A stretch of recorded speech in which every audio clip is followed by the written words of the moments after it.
बिस्मिल्लाहिर्रहमानिर्रहीम। अस्सलाम वालेकुम everyone, welcome to chemistry online class. आज हम देखेंगे फिजिकल केमिस्ट्री, चैप्टर है केमिकल काइनेटिक्स और केमिकल काइनेटिक्स में हमारा टॉपिक है collision theory of unimolecular reaction या लिंडमैन मैकेनिज्म। ठीक है, इसके अकॉर्डिंग हम इसको देखेंगे। जैसा कि नाम से जाहिर है, collision theory of unimolecular reaction. Uni mean one, molecular mean molecule. ठीक है, अब है जी कि इसमें पहला जो पॉइंट है कि only one molecule take part in the reaction. एक मॉलिक्यूल जो है वो रिएक्शन में हिस्सा लेगा। अब क्वेश्चन अराइज होता है कि अगर एक मॉलिक्यूल रिएक्शन में हिस्सा ले रहा है तो फिर वो एक्टिवेशन एनर्जी कहाँ से गेन करेगा, उसकी एक्टिवेशन एनर्जी कहाँ से आएगी। जब एक ही मॉलिक्यूल है उसकी तो अपनी एनर्जी यूज होगी, एक्टिवेशन एनर्जी नहीं यूज होगी। अच्छा जी, अब अगर दो मॉलिक्यूल कोलाइड कर रहे हैं, बेशक एक ही तरह के हैं, दो मॉलिक्यूल कोलाइड कर रहे हैं, तो इसका मतलब है रिएक्शन बाई मॉलिक्यूलर हुआ। अगर बाई मॉलिक्यूलर है तो उसका ऑर्डर या फिर उसकी काइनेटिक क्या होगी, 2 होगी। इसका मतलब क्या हुआ कि अगर दो मॉलिक्यूल इन्वॉल्व हो रहे हैं, दो मॉलिक्यूल कोलाइड कर रहे हैं, तो रिएक्शन क्या होगा, बाई मॉलिक्यूलर, और ऑर्डर क्या होगा, 2 होगा। क्वेश्चन तो यही ज़हन में आता है ना। लेकिन यूनिमॉलिक्यूलर जो रिएक्शन है इनमें क्या है, ये फर्स्ट ऑर्डर काइनेटिक्स को ओबे करते हैं, ये सेकेंड ऑर्डर काइनेटिक्स को ओबे नहीं करते। सिर्फ लो प्रेशर पे ये सेकेंड ऑर्डर काइनेटिक्स को ओबे करते हैं। ठीक है, इसको एक्सप्लेन करने किया था लिंडमैन ने 1922 में। उसने क्या कहा कि हम कंसिडर करते हैं कि ये हमारे पास है एक क्लोज्ड बीकर, ठीक है, कंटेनर, इसके अंदर है हमारे पास गैस ए के मॉलिक्यूल। ठीक है, अब ए के मॉलिक्यूल सारे के सारे एक जैसे मॉलिक्यूल हैं, ए के मॉलिक्यूल हैं। अब मॉलिक्यूल आपको पता है according to collision theory molecule को मस्ट कोलाइड करना चाहिए, तभी रिएक्शन पॉसिबल है। अब सारे के सारे एक जैसे मॉलिक्यूल हैं, ये क्या करेंगे, एक दूसरे के साथ कोलाइड करेंगे। ठीक है, कोलाइड करेंगे। कुछ मॉलिक्यूल ऐसे होंगे जिनकी कोलिजन क्या बना देगी, एक एक्टिवेटेड मॉलिक्यूल बना देगी। ठीक है, या फिर एक्टिवेटेड कॉम्प्लेक्स बन जाएगा या एक्टिवेटेड मॉलिक्यूल बन जाएगा। ये जो एक्टिवेटेड मॉलिक्यूल है ये एक खास डेफिनेट पीरियड तक या एक खास टाइम तक अपनी उसी स्टेट में रहेगा, फौरन से डिकम्पोज नहीं होगा। ठीक है, अब इसका मतलब क्या हुआ कि अगर ये फौरन से प्रोडक्ट के अंदर कन्वर्ट नहीं हुआ तो इसके पास इतना टाइम है कि या तो ये दो पॉसिबिलिटी होंगी, या तो ये प्रोडक्ट में कन्वर्ट हो जाए, डिकम्पोज हो जाए, या फिर किसी और लो एनर्जी वाले मॉलिक्यूल के साथ टकराए और डीएक्टिवेटेड हो जाए। ठीक है, लिंडमैन ने इस तरह से इसको एक्सप्लेन किया था। तो हम इसको एक एग्जाम्पल से करने की कोशिश करते हैं कि किस तरह से इसको एक्सप्लेन किया था। जी, हम लेते हैं एक रिएक्टेंट। ठीक है, रिएक्टेंट है हमारे पास ए। अब ए के मॉलिक्यूल यहाँ पे काफी ज्यादा है, हमने दो मॉलिक्यूल लिए ए प्लस ए। ठीक है, ये टकरा के बना दिया, एक मॉलिक्यूल एक्साइटेड स्टेट में चला गया, उसको मैंने ए स्टार से शो कर दिया, दूसरा ए रहा। ठीक है, इसका जो रेट कांस्टेंट है वो कहलाएगा K1। ये प्रोसेस कहलाएगा एक्टिवेशन, क्योंकि इसमें क्या बन रहा है, एक्टिवेटेड मॉलिक्यूल, ये वाला बन रहा है एक्टिवेटेड मॉलिक्यूल। अब वो कौन सा है, ए स्टार। ठीक है, ए स्टार एक्टिवेटेड मॉलिक्यूल बन गया। जब इसके लिए हम रेट इक्वेशन लिखेंगे तो आपको पता है रेट डायरेक्टली प्रोपोर्शनल होता है किसके, कंसंट्रेशन ऑफ रिएक्टेंट है 2 ए। ठीक है, तो रेट डायरेक्टली प्रोपोर्शनल आ जाएगा किसके, concentration of A multiply concentration of A. ठीक है, तो rate is equal to sign of proportionality को रिमूव करेंगे, उसकी जगह पे कांस्टेंट लगाएंगे। कांस्टेंट कौन सा होगा, ये वाला K1। तो हमारे पास आ जाएगा R is equal to K1 concentration of A और 1 क्योंकि ये भी 1 थी रेज टू द पावर और ये भी 1 थी, ये क्या बन जाएगा, कंसंट्रेशन का स्क्वायर बन जाएगा। ये है जी हमारे पास पहला स्टेप जो कि किसका है, एक्टिवेशन का। ठीक है, अब हम देखेंगे सेकंड स्टेप, क्योंकि हमने कहा कि ये जो एक्टिवेटेड कॉम्प्लेक्स बना है ए स्टार, ये क्या करेगा, ये डेफिनेट पीरियड तक इसी स्टेट में रहेगा, ए स्टार की फॉर्म में ही रहेगा। ठीक है, आगे दो पॉसिबिलिटी हैं कि या तो ये डीकम्पोज हो जाए या डीएक्टिवेट हो जाए। अब हम बारी बारी देखेंगे कि किस तरह से ये होगा।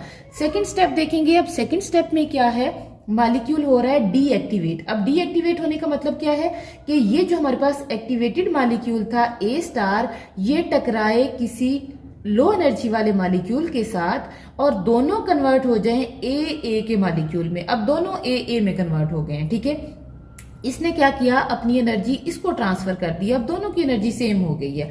अब ये क्या हुआ, डीएक्टिवेशन हो गई है। इसकी जो काइनेटिक्स होगी या रेट जो रेट होगा वो क्या होगा, K2 होगा।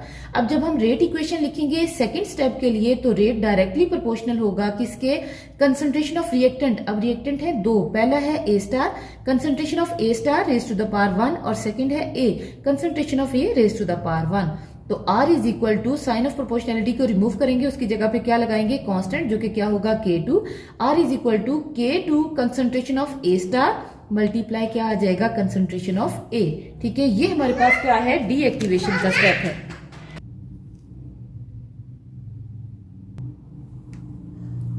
जी, ये तो था स्टेप 2। अब हम देखेंगे स्टेप 3 की तरफ। स्टेप 3 क्या है जी, स्टेप 3 में क्या है कि हमने कहा था कि ये जो एक्टिवेटेड कॉम्प्लेक्स है इसकी दो पॉसिबिलिटी हैं, या तो डीएक्टिवेट हो जाए या डीकम्पोज हो जाए। स्टेप जो 3 है ये है जी डीकम्पोजिशन का, कि हमारे पास ये जो एक्टिवेटेड कॉम्प्लेक्स बना था ये क्या हो, प्रोडक्ट में कन्वर्ट हो जाए, डीकम्पोज हो जाए। ठीक है, तो इसके लिए जो रेट कांस्टेंट है A स्टार कन्वर्ट हो रहा है प्रोडक्ट के अंदर, जो रेट कांस्टेंट है वो क्या है, K3 है। तो जब हम इसके लिए law of mass action apply करेंगे, या सॉरी रेट इक्वेशन अप्लाई करेंगे, तो रेट R डायरेक्टली प्रोपोर्शनल होगा किसके, कंसंट्रेशन ऑफ रिएक्टेंट। रिएक्टेंट में सिर्फ एक ही मॉलिक्यूल है, कौन सा, A स्टार का, तो multiply concentration of A star आ जाएगा। अब साइन ऑफ प्रोपोर्शनैलिटी को रिमूव करेंगे, कांस्टेंट लगाएंगे, जो कि क्या होगा, K3। R is equal to K3 concentration of A star आ जाएगा। ठीक है, ये हमारे पास इक्वेशन बन गई। अच्छा जी, उसके बाद अब अगर हम देखें, हम कहते हैं कि हमारे पास क्या है, A जो है सिंपल A, ठीक है, ये क्या है, इनएक्टिव मॉलिक्यूल है। A हमारे पास क्या है, इनएक्टिव मॉलिक्यूल है। A स्टार क्या है, एक्टिवेटेड मॉलिक्यूल है। ठीक है, अब अगर हम कहते हैं कि ये जो A रिएक्टेंट है ये कन्वर्ट हो प्रोडक्ट के अंदर, तो इसका मतलब क्या है कि A स्टार कन्वर्ट हो जाए प्रोडक्ट के अंदर। इसका मतलब क्या हुआ कि रेट जो डिसअपेरेंस है A की वो किसके प्रोपोर्शनल होगी, कंसंट्रेशन किसकी, कंसंट्रेशन A स्टार की।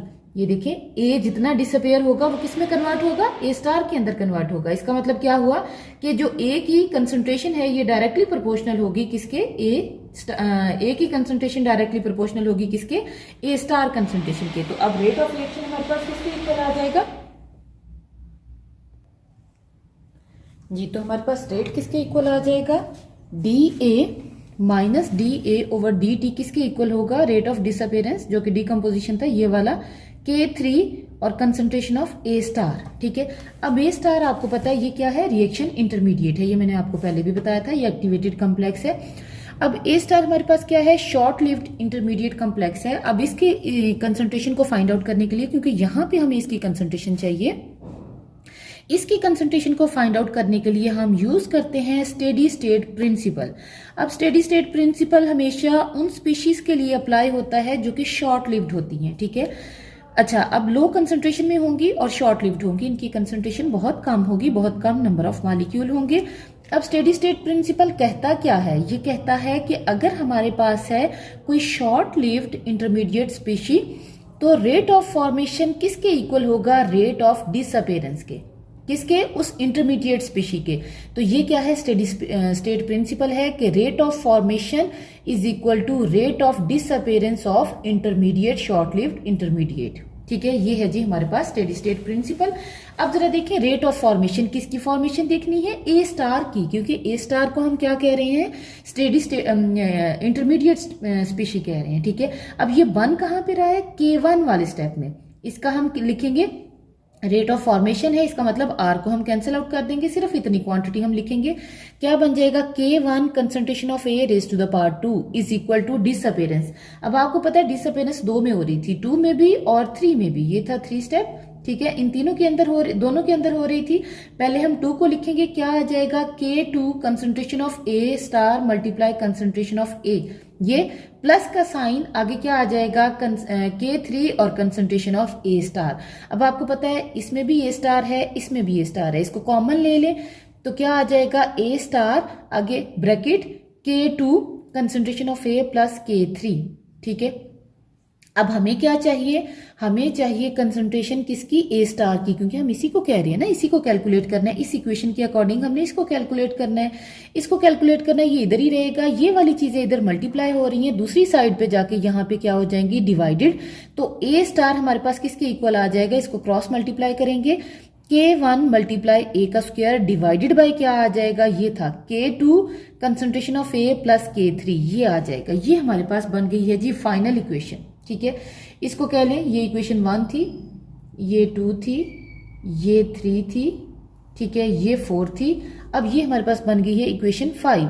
ठीक है, अब हम क्या करेंगे, इक्वेशन 5 की वैल्यू पुट करेंगे किसके अंदर, इक्वेशन 4 के अंदर। ठीक है जी, अब है जी putting the value of A star from equation 5 into equation 4। Equation 4 क्या थी, minus D A over D T is equal to K3 और ए स्टार। अच्छा जी, अब इसमें हमने ए स्टार की वैल्यू पुट करनी है यहां से, तो K3 ऐसे ही आ जाएगा, आगे ए स्टार की जगह पे क्या आएगा, K1 K1 और ए का square divided by K2 A plus K3, यहां प्लस आना है जी, ये प्लस क्या आ जाएगा, K3। ठीक है, ये हमारे पास बन गई है जी फाइनल इक्वेशन, इसको बोलेंगे इक्वेशन नंबर 6।